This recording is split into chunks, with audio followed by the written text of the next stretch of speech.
In my last video, I talked about why you should be charging more. But if you're starting out and you don't have anything to your name yet, you are probably sitting at your computer saying, yeah, but no one is going to take me seriously. My music isn't even in a game yet. And honestly, I have two thoughts on this. The first one is that this isn't the biggest concern if your music production is good and that you have a decent portfolio of personal compositions already. At this point, I still think that you can go on ahead and start looking towards getting paid. And two, this can be a concern if we don't already have a wide variety of personal projects, and it can be, more importantly, a mental barrier to getting paid for your work. So then, how do we get our music in games? How do we build a portfolio of music that's actually in playable games? And how do we do it fast so that we can start being paid for our work? The first thing that many people want to do is head over to r/GameDevClassifies and offer their work for free to already existing devs. And let me tell you, this is the exact thing you should not do. This is how many people start the process of finding their work devalued over time. This is because you're exchanging your services that in theory should be paid for someone who is receiving free work on their paid product. But contrary to popular belief, it is okay to work for free. It's just not okay to work for nothing. So, because of this, we have a problem. You want people to value your work. You want your work to be in a game. You need a way for your work to be in a game where the expectation is that it's a free product. And you also need your work to not be devalued. And this here is quite the problem, because it seems like you're just working yourself into a wall with all these criteria. So here's some strategies on how to go about this. Step 1, try a skill share.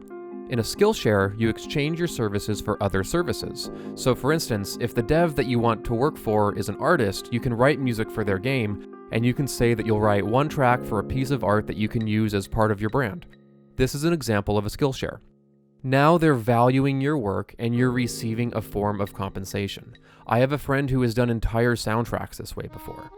This also works if, say, that you want private lessons in something. Say that you'll write a track for a couple months of private coding lessons. Also a skill share. You're being valued, your music is getting in a game. Everybody wins.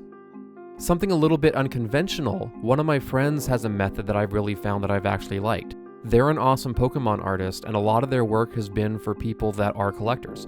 So they exchange personalized Pokemon art for figures or cards from their collection.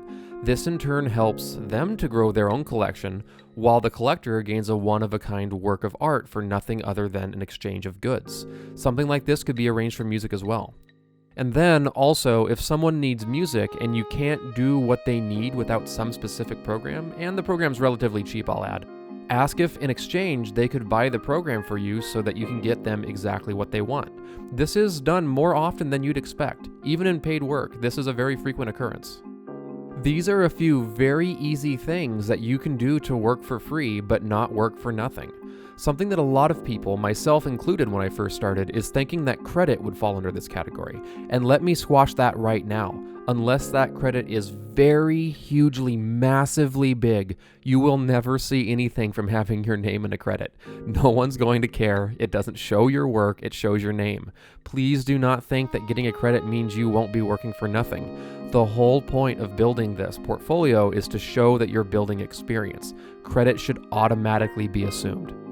Now, if you're already being paid and have just started, you're probably sitting there screaming, you aren't talking about game jams. And we are going to talk about game jams, but I'm going to save that for the next video, because these really are the best way to get your work in games as fast as possible. Thanks so much for stopping by today, everyone. I really do appreciate it.